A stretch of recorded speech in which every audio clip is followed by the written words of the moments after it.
হয়তো চাঁদা নয়তো জীবন, এমন হুমকি দিয়ে কোরবানির পশু ব্যবসায়ীদের কাছে চাঁদা আদায় করছে এক শ্রেণীর দুর্বৃত্ত। আর অবৈধ এই কাজে তারা ব্যবহার করছে হাট কমিটির পরিচয়। উত্তরার দিয়াবাড়ি হাটে প্রকাশ্য দিবালোকে ঘটছে এমন অপরাধ। পশু ব্যবসায়ীরা এক হয়ে চাঁদাবাজকে আটক করলে অভিযুক্ত ব্যক্তি হাট কমিটির কেউ নয় বলে দাবি করে ইজারাদার।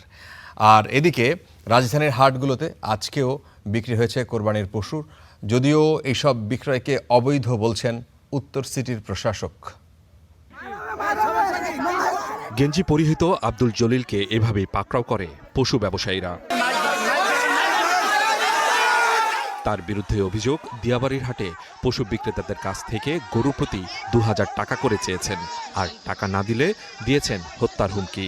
আমার বিলেছে টাকা না দিলে বুড়ি বের করে ফেলবো, গরু ওখান থেকে খোলে তাড়াতাড়ি আমি টাকা দিচ্ছি না, আমার হুমকি দিয়েছে টাকা দেওয়া লাগবে এবং আছে তা না হলে ভুড়ি বের করে দেবো। এই লোক আর একটা লোক, এই লোক কি হাটের লোক, আপনার লোক। এই সময় হাটের গরু ব্যবসায়ীদের একাংশ হাসিল ঘরের সামনে এসে জড়ো হন। শুরু হয় বিক্ষোভ। আমাদের প্যান্ডেলের ভিতরে যদি লোক টাকা গরু বাবদে টাকা চায় তাহলে আমরা কি করবো? পরিস্থিতি নিয়ন্ত্রণে হাট কমিটির উপস্থিতি দেখা গেলেও দেখা যায়নি কোনো পুলিশ সদস্যকে। হাট ইজারাদারদের দাবি, আটক ব্যক্তি দুষ্কৃতিকারী, তার সাথে হাট কমিটির কোনো সম্পর্ক নেই, তাকে পুলিশের কাছে সোপর্দ করা হবে এমন কথা বলা হলেও আটক ওই ব্যক্তিকে 4:30 পর্যন্ত হাসিল ঘরেই বসে থাকতে দেখা যায়। সে হচ্ছে যে হাটের দুষ্কৃতকারী।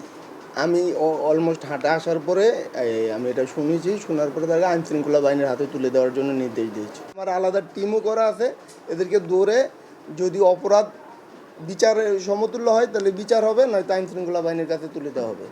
আমি ইজারাদারের পক্ষ থেকে মামলা হবে।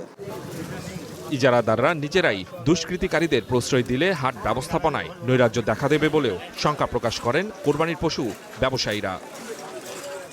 Suman Mahmud, star news, Dhaka.